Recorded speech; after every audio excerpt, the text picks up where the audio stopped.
Hey everybody, let's talk about Disco Elysium and skill checks. Disco Elysium is a new RPG that just came out. It's basically what if Planescape Torment was a detective novel.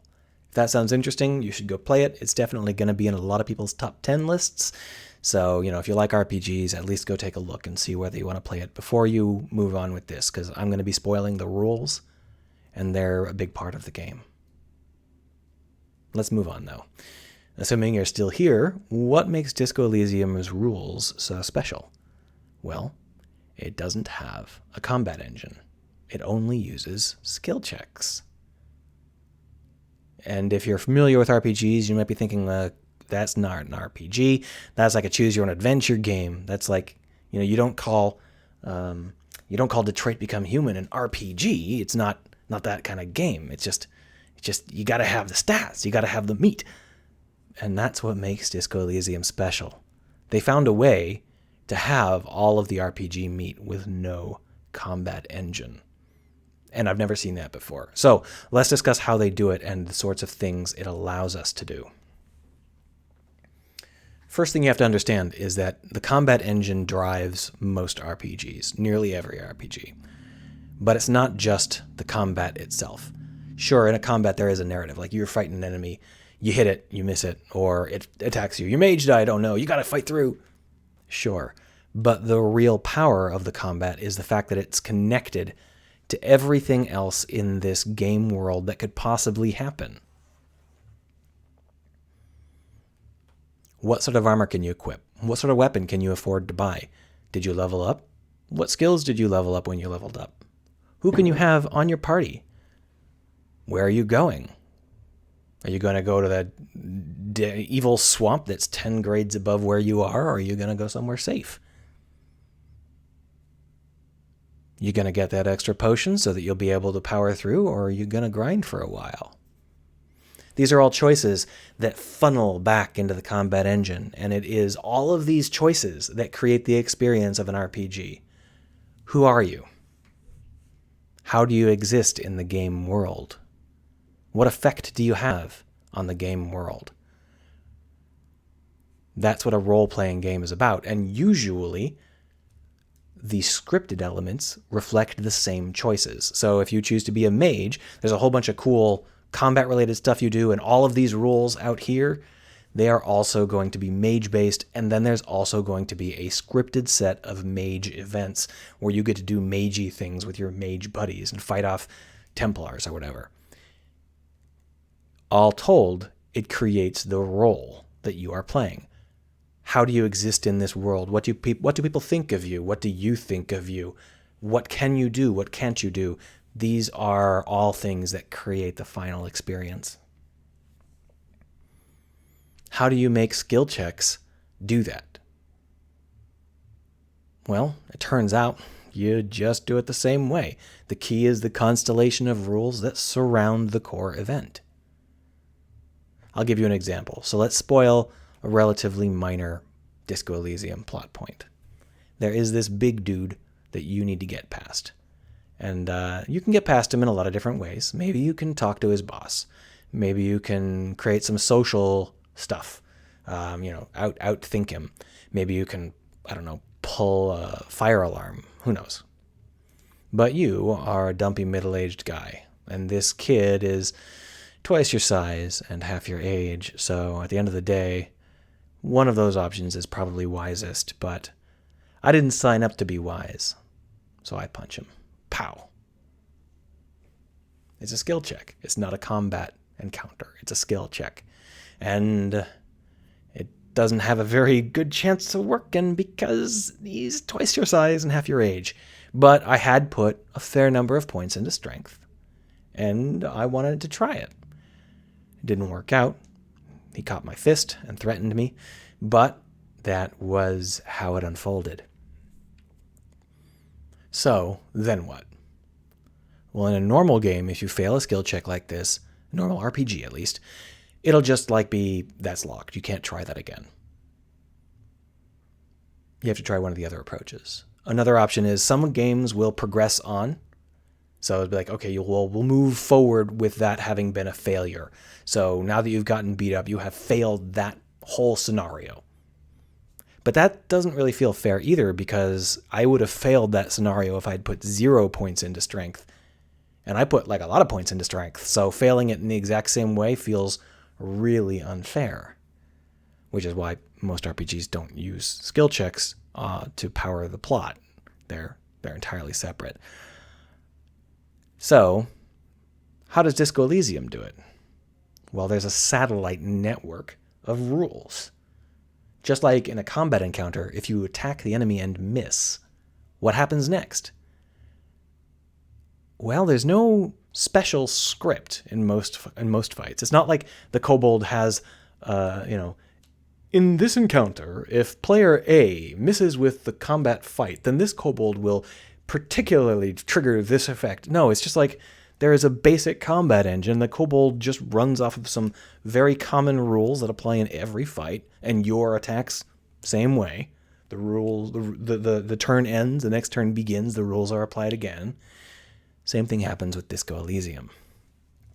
So first there's the fallout. Do I want to take a health damage or do I want to take a morale damage? And I want to be kind of persnickety, grumpy old guy, so I take the health damage, right? Screw you. I can take you, you little whippersnapper. And of course he kicks me to the curb. There's also a constellation rule about when you get to try that again, because by default, if you fail a challenge, it's locked, and you can't just go back in and keep trying the challenge. How you try again is a set of rules that creates a narrative flow. One of those rules is that you can have a skill. In this case, it's a skill called Volition. And it's up to you how many points you've put into Volition. But if you've put a fair number of points in, you roll pretty well, then you get to try again. In this case, there's a little bit of a blurb where your buddy says, that was really embarrassing. Could you not do that again? And then your Volition roll happens, and immediately the Volition goes, no, you should totally do that again. And you're like, okay, that's cool. I'm gonna go punch him again. And your buddy's like standing there, having just told you not to do that, looking at you, trying to ambush this guy that's twice your size and knows you're coming. But the Volition does give you a +1. So you are a little bit more likely to succeed. You're still going to fail, but you're a little bit more likely to succeed. Let's say that we failed again. Once again, we have the choice, morale or health damage. But then it's locked, right? How can we keep going with this? Well, if we boost our combat skills, then we can try all combat-related options again. We can unlock all of those combat-related challenges that we failed. So we go and we fight him again. This time we're stronger, so we got a better chance. Also, maybe we've talked to his buddy, and his buddy has given us a tip. And maybe we've put on a new pair of gloves that gives us +1 to combat encounters. And maybe we've taken a drug that gives us a free reroll, or whatever, right? So we attack him again, and we lose again. And it's like, oh no, that was like a 50% chance. We were so close. And your buddy's like, oh my God, you got to stop doing this. And you know, as soon as he says that, your Volition chimes in and says, fuck that guy. You can take this big asshole. Let's give it one more shot. And you know what? The Volition bonus goes up to +2. And you get like a 70% chance. Things are looking good. That's a narrative. And then you beat him. Or you don't. Whatever. That's a narrative. That is a skill check that is being woven into a narrative thanks to the rules that surround it. The skill check does have some writing to it. There's like, what happens when you lose is narrated in game. It's not just an arbitrary you fail penalty. There's like he grabs your fist and he yells at you in a specific way. But the actual rules around it don't have to be scripted. We don't have to have specific writing about whether or not this particular glove gives us a bonus in this particular fight, because it affects a stat. So we just know it does. We don't have to have a set of rules as to when we can retry this fight, because we already have those rules. We don't have to write specific things about it. We just have to make sure that there is writing available for when you try a second time. Once again, it's the constellation of rules that allow this to turn into a narrative. And this is only like 2 rules, right? And this is already more interesting than I made it sound, because I talk slowly and my voice hurts. for example, in my fight, on the third time I fought this guy, I didn't have any health left. So if I continued to backtalk him once he grabbed my fist, I would die. So I had to stand there and go, I'm a pathetic drunk, don't hurt me. And then immediately turn around and punch him again. And that was a fun moment for me, and it was powered entirely by the constraints of the rules around the encounter rather than the writing in the encounter itself. This has a lot of other rules around it. For example, when your clothes change the rules, this is the same way, or when your clothes change your stats, rather. This is the same way that gear might change your stats in another game, right? So if you pick up that fire sword to fight those ice wolves, then there's a connection there. There's a narrative. You are prepared specifically to fight these ice wolves with this fire sword. But in a skill check situation, the game can literally chime in. Like, if you try and take them on and you're wearing your bonused fighting gloves and you try and punch them out, well, if you fail, you can be like, oh, these gloves are shit. I just spent like $100 on these fighting gloves and they didn't do jack shit. Or if you win, you can be like, oh, my cool jacket, flip your lapel. Yeah, this cool jacket, totally worth it.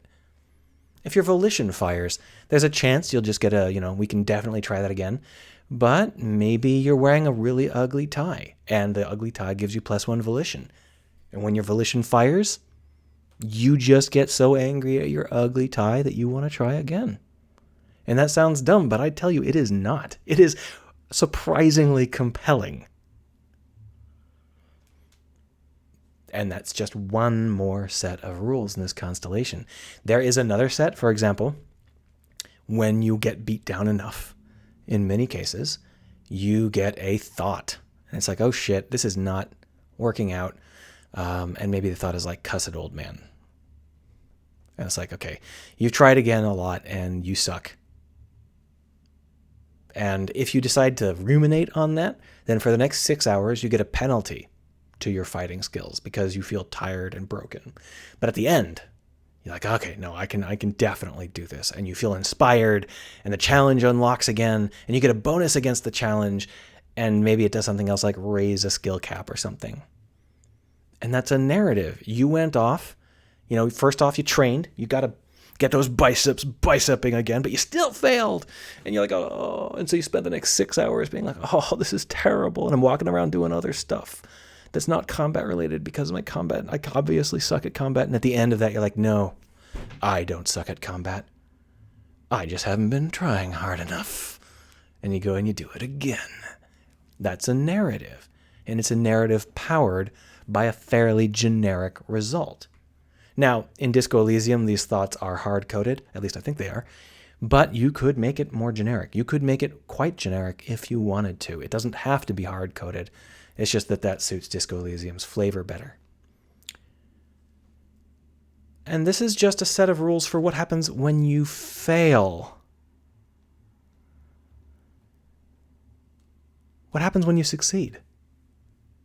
Well, what happens when you hit an enemy in combat? That doesn't necessarily end the fight. There's still fallout, there's still stuff that happens next. But most importantly, when you win the fight, it doesn't matter. What do I mean? Well, in RPGs, there is a plot line that progresses as you go along it, and maybe you get choices. Do you want to save the Turians or do you want to save the Asari? Never depends on combat. Your combat capability does not change the flow of the story.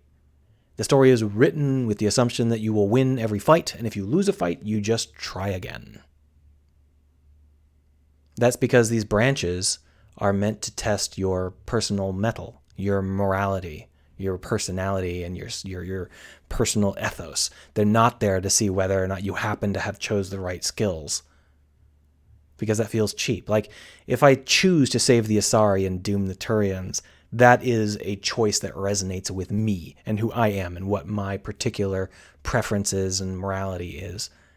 But if I can save the Asari because I happen to have chosen the bio powers as my combat skill set, that's not very interesting. That's like, I made that choice a million years ago and I didn't even know the Asari thing was going to come up. It's just random. It doesn't It doesn't have any of the power behind it that making a choice does. So the combat in most RPGs doesn't affect the way the game actually goes. And the most critical thing to understand about the skill check engine is that it's exactly the same. Your skill checks do not change how the story progresses.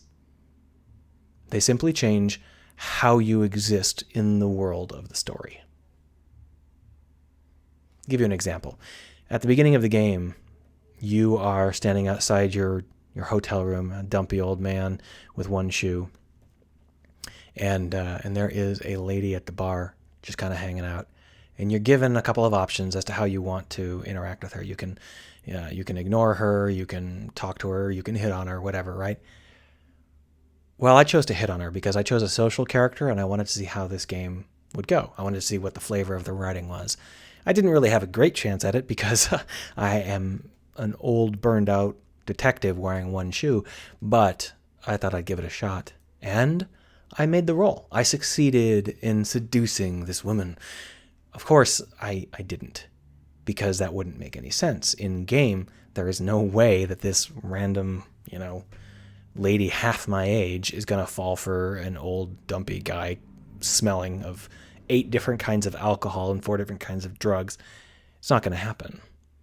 But it changed how I perceived myself and how she perceived me. So even though the end result is the same, whether you win or you lose, how much of a loser you feel like changes. Because if you fail, maybe she hits you, she slaps you, and she runs off. If you succeed, maybe she gives you one of those wry smiles and kind of saunters away, shaking her head and telling you that, things never get any better or whatever. The result is the same either way. She's gone and you didn't get laid. But how you feel about yourself and how you feel like you fit into the world is dramatically different. Similarly, if I knock down this guy with my kung fu action and my hyper cool spin kicky flying kick, I feel like a total badass, right? Big guy falling down.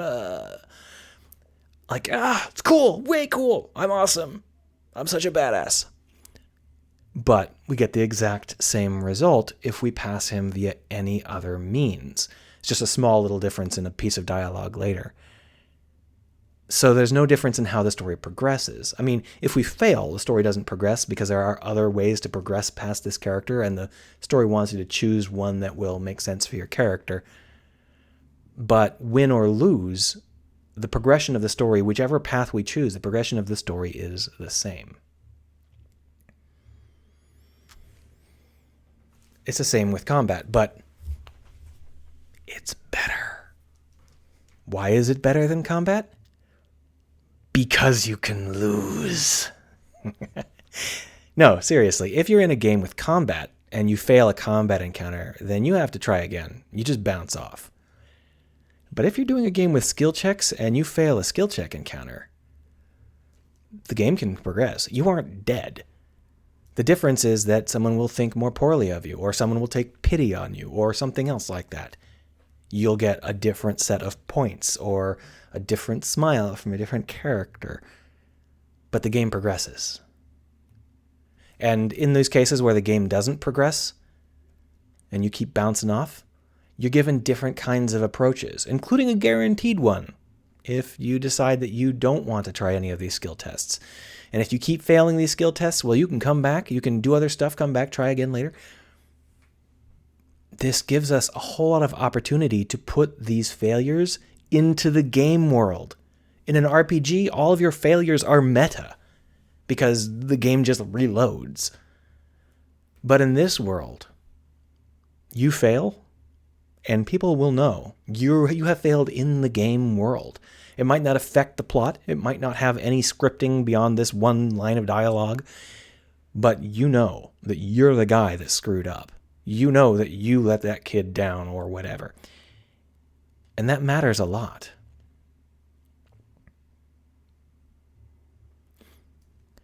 This is something that I think we can do a lot more with. And it's really sad that we never thought of it.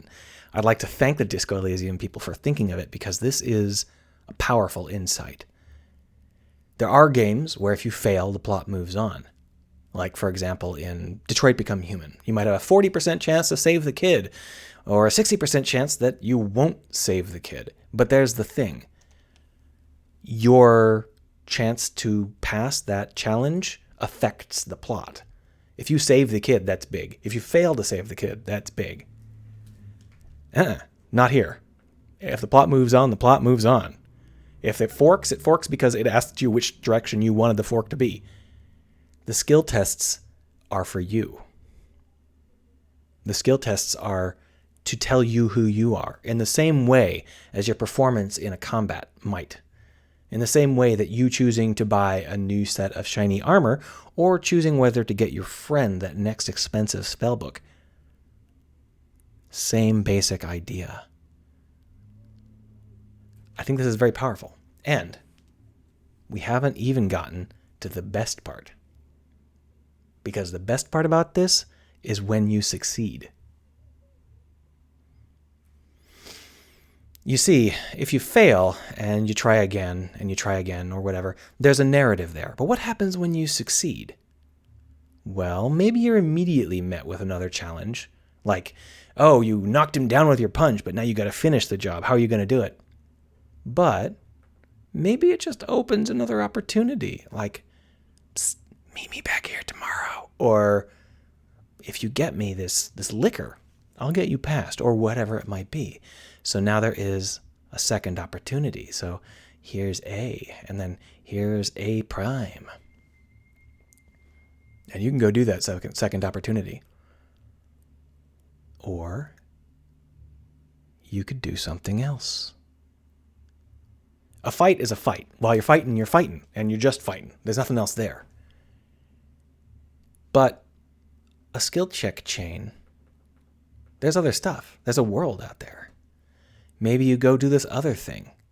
And then that other thing actually is what makes your character go to bed, or makes your buddy go to bed at the end of the day. And you're like, oh crap, my buddy just went to bed. Do I want to try taking on A prime on my own? Do I want to go recruit another buddy? Do I want to sleep, wake up in the morning, and have my buddy with me when I try it again? That's a narrative pulse. Maybe you go down here and it's like, oh, we'll resolve the shopkeeper incident, and then we'll get a new piece of equipment, and then we'll be able to take on A1 with a piece of gear that I think suits A1 perfectly, or whatever, These are all emergent narrative events. These are things that are very, very hard to do in a combat-centric game, because you don't generally put combat on hold. You certainly don't do it on the regular. So when this happens, it allows us to integrate the rest of the entire game as narrative fodder for what happens on this plotline. That's friggin' amazing, isn't it? Like, I succeeded in convincing this guy to talk to me, and I have to talk to him tomorrow. Tomorrow's coming up, and I don't know if I've got time to talk to him and do this other thing. Or I want to get the right character with me when I talk to him again. Or I want to make sure I have the information I think that he's going to want before I talk to him. Or whatever. That's narrative that I am choosing. It's not scripted. Some of it might be, but most of it isn't. It's emergent, based on what's around me, based on what I can see in the world and what my capabilities are. This allows us to build a dense network of emergent narrative in a way that doesn't require any kind of AI or algorithm. It just requires some basic rules and allowing the player the freedom to do things.